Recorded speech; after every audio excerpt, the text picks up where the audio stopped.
Hey everyone, this is gonna be the last video until Monday, so I hope you all have a great weekend. I'm starting to get low again on stories, so if you have a story of any topic, you should send it over at southerncannibal.com, or you can email it at southerncannibalstories@gmail.com. Only if you want to, that is. If you don't, or you don't have a story, that's okay too. I just thought I'd bring it up. All that being said, let's go ahead and get started into these stories. And remember to always stay hungry. The story took place around late 2016 to early 2017 when I was around 20 years old. I'd just gotten my heart broken for the first time and I found myself looking for an escape. I downloaded Tinder and aimlessly began swiping because I had no real intention of looking for a relationship, more of a distraction honestly. I ended up matching when his profile listed that he was around my age. He was about 6'5" and from Turkey. He had just moved to Atlanta, Georgia, which is where I lived at the time. He was a basketball player and he looked like a fairly average guy. Let's call him Ali. Ali and I spontaneously decided that we should meet up the next night at a hookah bar on campus of my college. I had to get my mom to drop me off because I sadly didn't have my license yet at 20 years old. I arrived near the hookah bar at our meeting time, which was 6:30, and waited. I texted him through Tinder since his phone was still international and I hadn't heard back from him. First red flag. I got a response and he stated that he was only a few minutes away. I began playing on my phone for a few, and I noticed that I was draining my battery significantly, so I put it away. I just sat down on a bench across from the restaurant and waited somewhat impatiently. I really should have left. After I waited embarrassingly for 45 minutes, Ali arrived from his Uber and began signaling me. He looked just like his picture, and all was well in that instant. I greeted him and we had a hug when he had suddenly leaned in for a kiss. I jolted back and then nervously laughed and said, "No." He then proceeded to try it again, and this time I said no in a much more firm voice.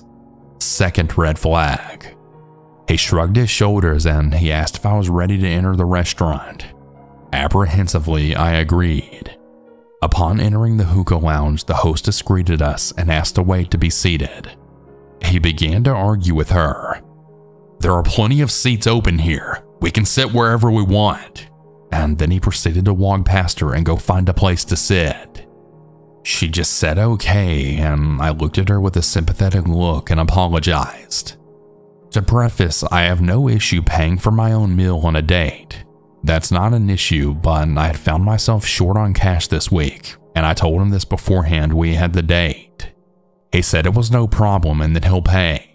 So as we sat down, our server came over and offered us menus and a hookah, which he refused. Then the waiter offered a drink menu, which he accepted. The issue here is that we're under 21, and in the United States it isn't legal to drink until you're 21. So he proceeded to order himself a Coke. Yeah, just a Coke. I ended up just getting a Gatorade and we began making awkward small talk. That conversation was so pointless I can't even remember it. I remember that he mostly was just scrolling on his phone, not really talking to me that much. One thing I do remember though is him pointing at me and then saying, "You were gonna be my girlfriend." No asking or anything. I knew that I wasn't going to be going on a second date. That was something I made up in my mind for sure. The waiter comes by and he asks if we wanted to order anything else. He then begins to get up to leave the restaurant saying, "Let's go somewhere else. I don't want to be in here anymore." But I then asked, "Do you plan on paying the bill?" To which he just said, "Oh yeah." He was just about to walk out without paying. I was so embarrassed and humiliated in front of the waiter. He pays the waiter and we make our way out of the restaurant. Wanting to cut the date early, I began to check for my phone, but to my horror it died. He asked me if I wanted to go for a walk in that part, and I reluctantly agreed. As we're walking, he starts to lean towards me again. He then says, "So, can I kiss you?" Maybe later, I told him, because at the time I was more of a people pleaser rather than flat out rejecting him. We walk across the street when he then suddenly says, "I don't think I can wait any longer." He then grabs me by my waist, pulls me in a forced kiss, and then asked me if I'm a virgin. I lied and said yes because I hoped that he would lay off, but he then says, "Well, me too. Now we can lose it to each other." He then continues to forcefully kiss me while using teeth. It almost felt like as if he were biting me. A little about me is I'm 5'9" and 150 pounds at the time. While I'm not a super small girl, I was honestly small next to him, as he was 6'5" and maybe 250 pounds. Keep in mind, all of this is taking place at 8 p.m. at night in a nearly empty park. I then scream at him to get off of me. I told him to just stop touching me. He eventually relents. At this point, I was done and I needed an out. I turn to him and ask if I can use his phone, and he lets me. This is when I discovered that I can't call my mom's phone because his is still set to Turkish. I had a slight feeling of panic. I ask him to walk with me to another store or restaurant so I can try and get Wi-Fi and download one of those free text apps to call for a ride. He walks with me and he asks if we can hang out again. In order to not upset him, I said okay, but this is just a bad night for me and that I need to get home. He then says, "I feel like after this date, I'm never going to hear from you again." I lied and assured him that that was far from the case. Well, eventually we were able to find Wi-Fi near a restaurant, and I successfully contacted my mother to come and get me at the park where I was dropped off at. He asked to walk with me back there, and I unfortunately relented. As we walked back to the park, he began looking around and he saw a random black guy walking by. He then tells me that he's nervous because he's afraid of black people. I looked at him confused because, well, I'm a black woman. He then explains, "Well, you're not like that. The way that he walks just makes me uncomfortable. He looks like he would steal from me." So yeah, at this point I was way past mentally checked out of this date entirely, and I didn't want to upset him in case he would try to do anything to me. He then leaned in and he gave me another tooth-filled kiss that honestly hurt my face. I pulled away again and attempted to change the subject while I waited on my ride. I can't remember why, but he had pulled out his wallet and showed me his ID. Remember how he said that he was 20 years old like me? Well, it turns out his license says that he's 17. I then immediately asked him why he lied about his age. He stated that he didn't lie and that he had his birthday changed on his ID when he moved here. Even more confused, I felt super grossed out and disgusted with the fact that he seems to be a literal minor. I then looked up and saw my saving grace, my mom's car in the distance. I suddenly stood up and explained to him that that was my ride and that I had to go. He then asked me if we could hang out again sometime, which I agreed. But as soon as I got in the car, I blocked him on all of my social media and then unmatched him on Tinder. I'm 27 now, and I've grown a lot in the sense that something like this would never happen again, especially over a heartbreak. I'm also happily engaged, so I don't ever have to worry about running into that kind of situation again.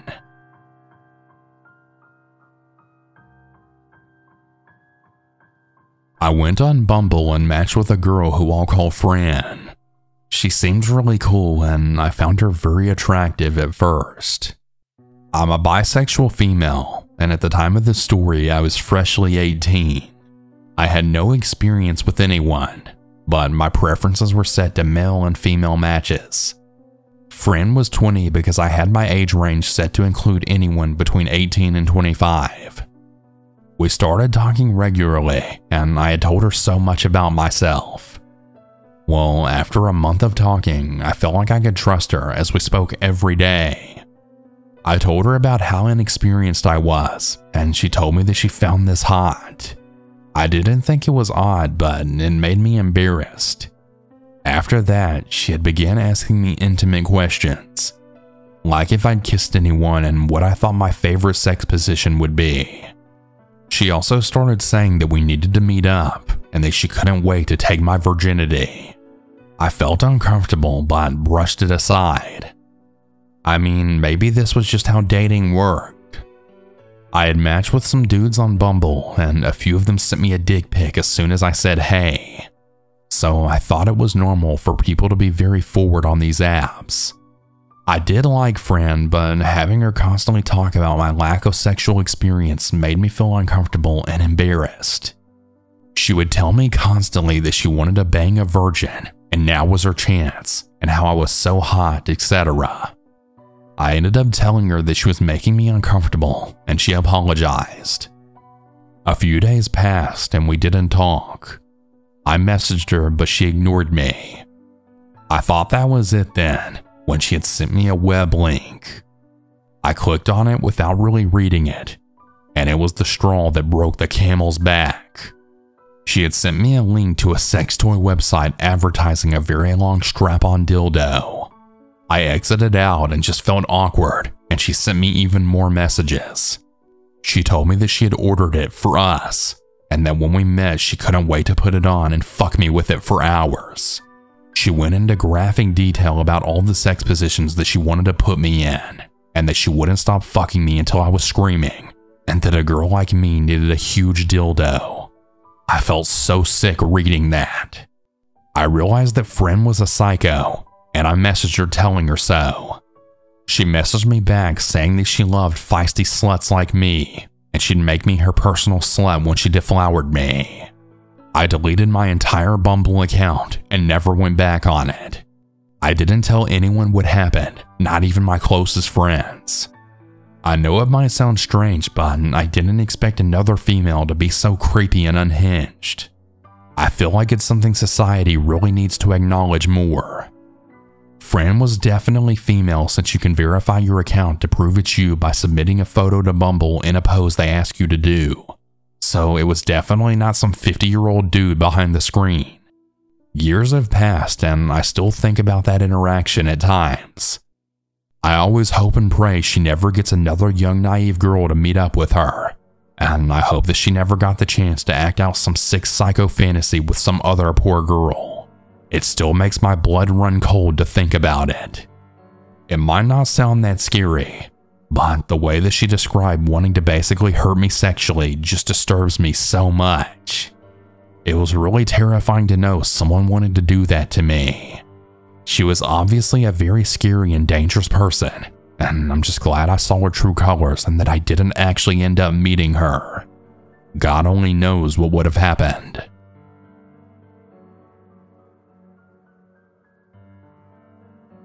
I'm a 29-year-old female, and while I'm well-traveled and have been around quite a bit, I do occasionally make some pretty rookie mistakes.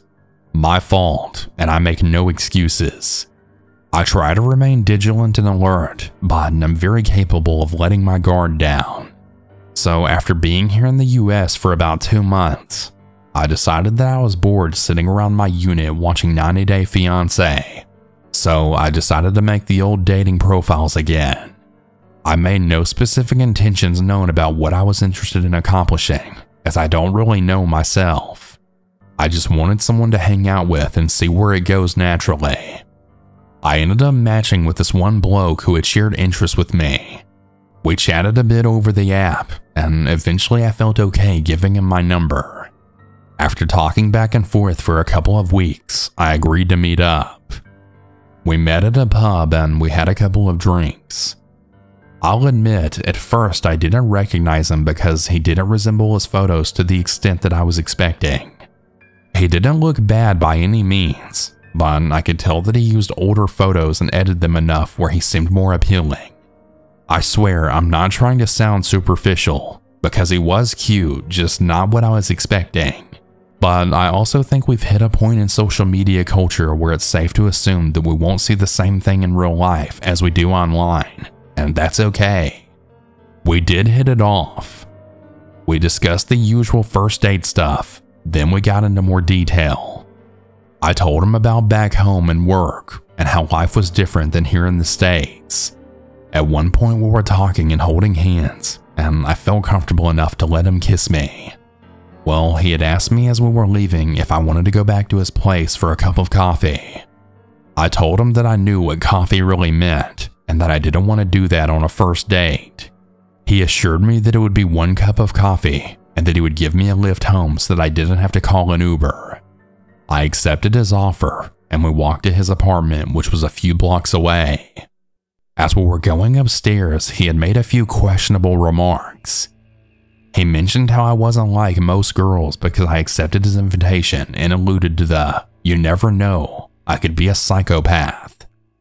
He then motioned with his eyes down to my dress and inquired about my titty size. I told him again that I was sorry, but the night wouldn't end with him getting lucky.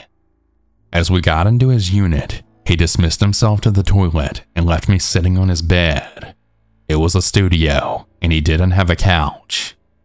As I'm sitting there and waiting for him to finish doing whatever he was actually doing, I noticed in the corner by his bed that he had 2 masks.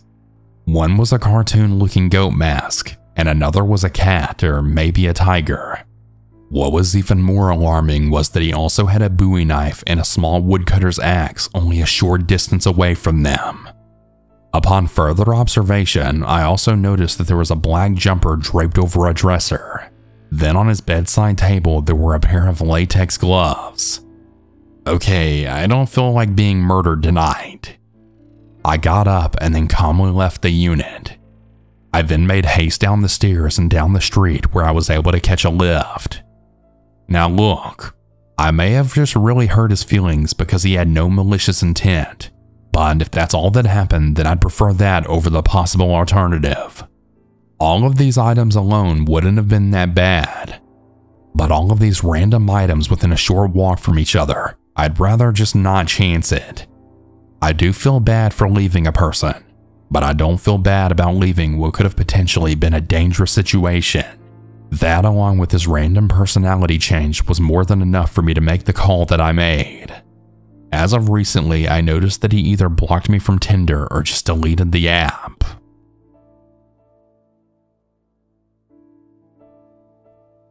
I'm a 23-year-old female, and I've been single for a while. I go out on dates very rarely, but I just recently moved to a new city. I've been struggling with loneliness from not knowing anyone, and I don't have any real friends from work yet.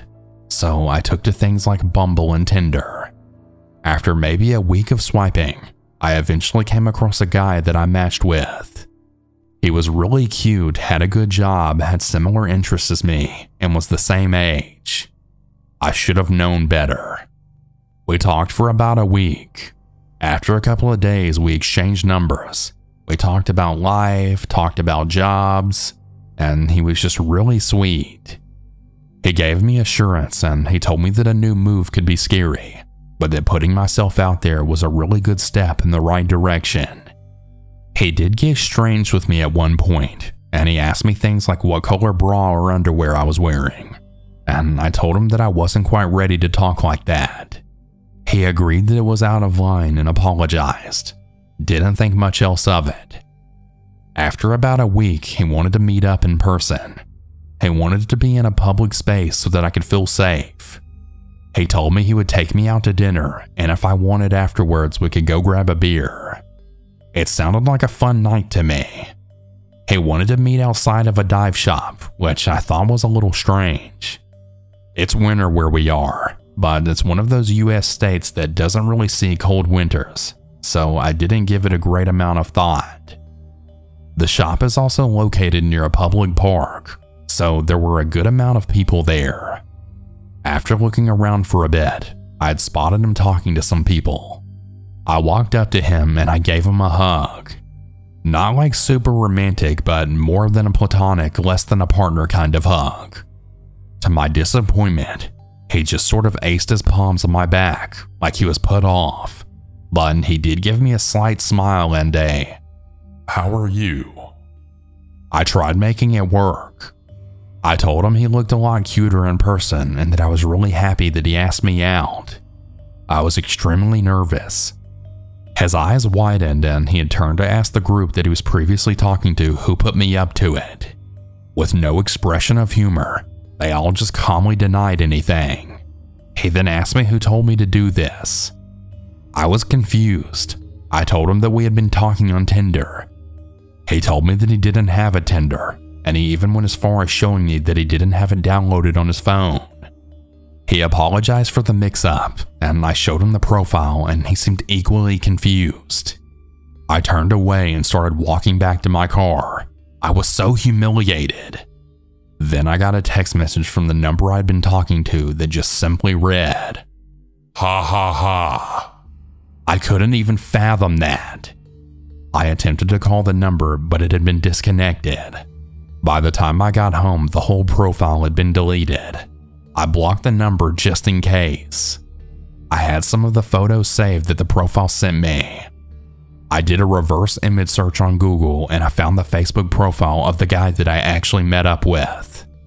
His name wasn't the same and he was actually a few years older. I also figured out that he was a dive instructor at the shop. I felt so betrayed and violated. I did send the actual guy a message and I apologized for the inconvenience. I explained everything to him and why I was acting that way. I gave him as much of the story as I found necessary. To my surprise, he actually responded back and he said that he was sorry and that he was also blindsided by the encounter. He did offer to take me out for a drink to make up for the whole mess, but I simply have severe trust issues now ever since. Hey everyone, that's about it for today's stories. If you have your own story that you would like to send, you can send it in at southerncannibal.com or you can email it at southerncannibalstories@gmail.com. I look forward to telling your story. Have a good night or good day, everyone. And remember to always